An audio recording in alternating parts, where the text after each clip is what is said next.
আসসালামু আলাইকুম। আশা করছি আপনারা সবাই ভালো আছেন। আমিও আলহামদুলিল্লাহ অনেক ভালো আছি। গতকাল রাতে রান্নাঘরটা ক্লিন করা হয়নি এবং সকালে উঠে কিন্তু এই যে এটা হচ্ছে রান্নাঘরের বর্তমান পরিস্থিতি। তো সর্বপ্রথমে সকালবেলা এখন কাজ হচ্ছে রান্নাঘরটা পরিষ্কার করা। রান্নাঘর বলতে পুরো রান্নাঘর করব না, জাস্ট গ্যাস এরিয়াগুলো এবং গ্যাস স্টোভটা এটা পরিষ্কার করব। তো পরিষ্কারের কাজে লেগে পড়েছি। সব কাজ তো আসলে পুরোপুরি ক্যামেরার সামনে করা হয়ে ওঠে না, কিংবা করা সম্ভবও নয়। কিছু কাজ ক্যামেরার বাইরেও করতে হয়। তো যতটুকু করা যাচ্ছে ততটুকু করে বাকিটুকু অফ ক্যামেরায় কমপ্লিট করেছি। আর এখন আমার 1 কাপ গরম চায়ের প্রচণ্ড রকমের প্রয়োজন। চাটা না যতই বাদ দিতে চাই না কেন, হয়তোবা পরিমাণটা কমিয়ে দেই, কিন্তু একেবারে বাদ কেন জানি দিতে পারছি না। আমার মনে হয় যারা প্রকৃতপক্ষে চা প্রেমী তাদের পক্ষে চিরদিনের জন্য চাকে আল্লাহ হাফেজ জানিয়ে দেওয়াটা খুব দুষ্কর। তো যাই হোক, চাটা হতে থাক আর এই দিকে আমি আমার হাতে টুকটাক কাজগুলো করি। রাতে ডিম আনা হয়েছিল এবং সেগুলো রাখা হয়নি, পরিষ্কার করা হয়নি। তো যাই হোক, এখন ডিমটা পরিষ্কার করে ধুয়ে তারপরে পানিটা ঝরে যাওয়ার জন্য অপেক্ষা করব, তারপরে ফ্রিজে রাখবো। আমি চেষ্টা করি ডিমটা যখন আনে তখনই ধুয়ে রাখবার। তাহলে হয় কি, পরিষ্কার করে যদি ফ্রিজে রাখি ডিমটা নষ্ট হয়ে যাওয়ার সম্ভাবনাটা খুব কম থাকে। তো এদিকে ডিম ধোয়া শেষ আর ওইদিকে আমার ঝকঝকে তকতকে একদম গ্যাস স্টোভটা থেকে আমি গরম গরম চাটা ঢেলে নিচ্ছি। বাসায় এখন কেউ নেই, আমি বর্তমানে একা, তাই আমি একা একা আমার চাটাকে উপভোগ করব। মূলত আমার শাশুড়ি গিয়েছে ননাসের বাসাতে, আর ছোটো বোন অসুস্থ, যার কারণে ও আজকে কলেজে যায়নি, কিন্তু এই ফাঁকে ও আবার ভাতিজিকে স্কুল থেকে আনতে গিয়েছে। আর ভাগ্নি যেহেতু আলহামদুলিল্লাহ সুস্থ ছিল, ও গিয়েছিল কলেজে। চাটা শেষ করেছি, তখনই কলিং বেল বাজলো আর দরজাটা খুলেই দেখলাম ছোটো বোন ভাতিজিকে নিয়ে চলে এসেছে। আর ভাতিজি আমার ভ্লগে থাকতে বরাবরই খুব পছন্দ করে, তো সে খুবই খুশি।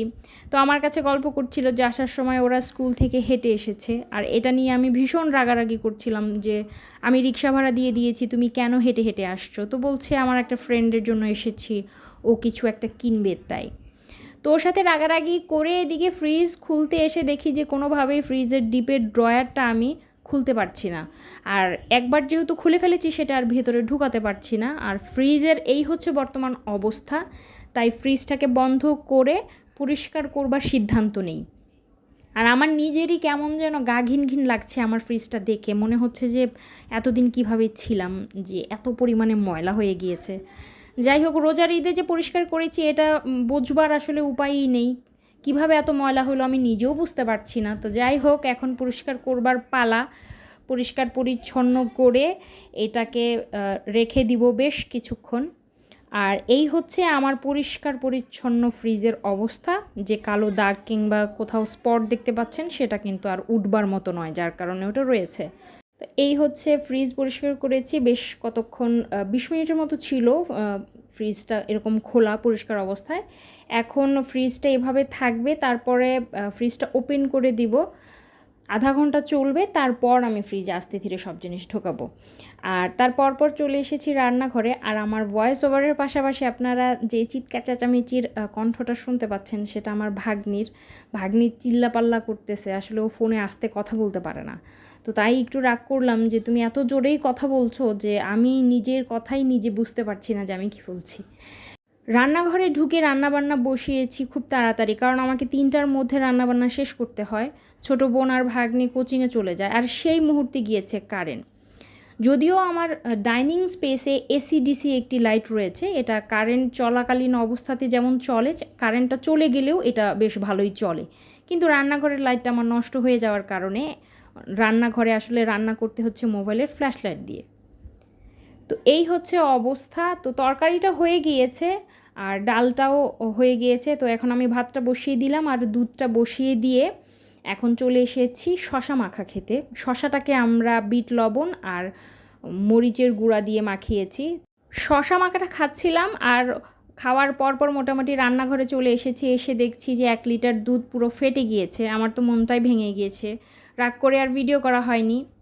তো সন্ধ্যায় মোটামুটি মাগরিবের নামাজের পর এসেছি রান্নাঘরে। ওই যে নষ্ট হয়ে গিয়েছিল দুধটা ওটাও জাল দিচ্ছি, আরও নতুন করে দুধ কিনে এনেছি। একটা কাজ করব সেই উদ্দেশ্যেই আসলে দুধ আনা। আর দুধগুলো জাল হতে থাকে এই ফাঁকে আমি থালা বাসন, এই যে এতগুলো থালা বাসন হয়ে গিয়েছে এগুলো এখন ধুয়ে ফেলি। তো এগুলো ধুতে ধুতে দুধটাও জাল হয়ে যাবে। আর মূলত আমি একটি রেসিপি তৈরি করব, যদিও ফার্স্ট টাইম আমি এই রেসিপিটা ট্রাই করব। তো তার জন্যই দুধটা আনা হয়েছে। আমি একটা তাল এনেছিলাম, তো আমার খুব ইচ্ছা ছিল তালের পায়েস তৈরি করব সাগুদানা দিয়ে। তো সেটার জন্যই প্রিপারেশন নিচ্ছিলাম। তালটা আমি অনেক কষ্টে নিয়েছি, সবার কাছে শুনেছি তাল নেওয়াটা নাকি অনেক কঠিন একটা কাজ। প্রথমবার আমি করছিলাম, তবে আমার কাছে খুব একটা ডিফিকাল্ট মনে হয়নি, বেশ ভালোভাবেই নিয়েছি এবং আলহামদুলিল্লাহ তালটা তিতা ছিল না, বেশ ভালো ছিল। তো আমাকে আমার এক ভাবি এই তালটা দিয়েছে, মূলত সে শুধু টাঙ্গাইল থেকে আমার জন্য এই তালটা এনেছে।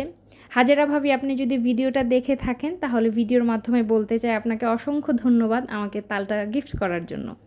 তো সাগুদানাটা আমি এখানে গরম করে নিয়েছি, আসলে সিদ্ধ করে নেওয়া যেটাকে বলে, সিদ্ধ করে নিয়েছি, সেটার পানিটা ঝরানোর জন্য রেখেছি। আর এই দুধটা আলহামদুলিল্লাহ ভালোই বের হয়েছে। তো এখন ফ্রিজে যে রেখেছিলাম তালটা, সেই তালটা এখন দিয়ে দিব, বেশ কিছুক্ষণ জাল দিব, আর তারপর মূলত সাগুদানাটা দিয়ে দিব। আর এই রেসিপিটা আমি দেখলাম যে একটু ডিফারেন্ট, তাল দিয়ে সাগুদানা দিয়ে আমার মনে হয় যে কত মানুষ ট্রাই করেছে আমি জানি না, আমি তো কখনো খাইনি। আমাদের বাসার দেখলাম যে সবাই বলছে যে আমরা কখনোই কেউ খাইনি, তাই ভাবলাম নতুন কিছু ট্রাই করা যাক। আমার আবার নতুন নতুন রেসিপিগুলো না ট্রাই করতে কিন্তু ভীষণ ভালো লাগে। মাগরিবের পর মূলত আমার এনার্জিটা কিন্তু একটু একটু করে ডাউন হতে থাকে, কারণ সারাদিন সব কাজকর্ম করার পর মাগরিবের পর আমার একটুখানি টায়ার্ড লাগে। কিন্তু এখন দেখছি যে এই নতুন রেসিপি করার চক্করে খুব ভালো ফিল হচ্ছে। তো যাই হোক, এখন এই মুহূর্তে আমার মনটা ভীষণ খারাপ হয়ে গিয়েছে। দুধটা দেখলাম কেমন যেন ফেটে ফেটে যাওয়ার একটা ভাব হয়েছে। 1 লিটার দুধ অলরেডি নষ্ট হয়েছে, এখন আবার এই অবস্থা।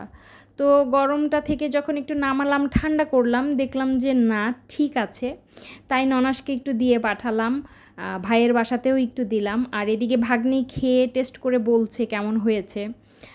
পাশাপাশি ছোটো বোনও খাচ্ছে আর বলছে যে আপি খুবই মজা হয়েছে, তুমি আবার বানায়ো, আমি আরও খেতে চাই। তো হাজব্যান্ড তো নামাজে গিয়েছে, আসার পর ওকে দিব, ট্রাই করবে। আর এদিকে যে দুধটা নষ্ট হয়ে গিয়েছিলো সেটা দিয়ে মূলত আমার ভাগ্নি আবদার করছে যে ও স্পঞ্জের মিষ্টি বানাবে, সেটাও আবার কালারফুল। তো আমি বলছিলাম যে এটা আসলে কী হবে কে জানে, কি বানাচ্ছি তোমার সাথে আমি। তো বলতেছে যে মামি সমস্যা কি, তুমি রাগ করো না। তা আমি আর কিছু বলিনি, ছোটো মানুষ, মনটা খারাপ হয়ে যাবে, করুক না, টুকটাক জিনিস যদি নষ্ট হয় তাতে সমস্যা কী, মনের আনন্দটাই হচ্ছে মেন বিষয়, আর আহামরি ক্ষতি তো আর হয়ে যাচ্ছে না। তো যাই হোক, আমিও ওর সাথে সাথে তাল দিচ্ছি আর বলছি যে আমিও তোমার সাথে বোধহয় পাগলই হয়ে গেলাম। তো এই তো কালারফুল স্পঞ্জের মিষ্টিটা আসলে রেডি ও করেছে, সাথে আমিও টুকটাক হেল্প করেছি। তো এখন দেখা যাক যে এটা চিনির সিরকাতে দেওয়ার পর এটার কি অবস্থা দাঁড়ায়। তো এই তো যথারীতি সিরকা তৈরির জন্য যা যা লাগে সেটা করে আমরা সবগুলো দিয়ে দিলাম। আর এই তো অনেকক্ষণ জাল হয়েছে এবং জাল হওয়ার পর এখন টেস্ট করে দেখবার পালা যে এটার অবস্থাটা কি, আদৌ এটা কি খাবারের যোগ্য হয়েছে না কি হয়েছে। বহু বছর আগে আমি বানিয়েছিলাম স্পঞ্জের মিষ্টি, তো মাঝখানে অনেকগুলো বছর কেটে গিয়েছে আর বানাইনি। তো যাই হোক, খেয়ে আমরা কোনো মতে দেখলাম যে আসলে এটা আমাদের খাবারের যোগ্য হয়েছে, বাইরের মানুষকে দেওয়ার মতো হয়নি। তো যাই হোক, এই স্পঞ্জের মিষ্টি আমরা খেতে থাকি, আপনারা দেখতে থাকেন, আপনাদের খাবার কোনো প্রয়োজন নেই, কারণ খেলেই হয়তো বা পেট খারাপ হতে পারে। তো আজকের এই ভিডিওটি এই পর্যন্তই। ভিডিও ভালো লাগলে লাইক করবেন, আর যারা আমার ইউটিউব চ্যানেলের মাধ্যমে এই ভিডিওটি দেখছেন তারা প্লিজ আমার ইউটিউব চ্যানেলটিকে সাবস্ক্রাইব করে দিবেন। আজকের এই ছোট্ট ভিডিওটি এই পর্যন্তই, আজকের মতো আসছি। আল্লাহ হাফেজ, আসসালামু আলাইকুম।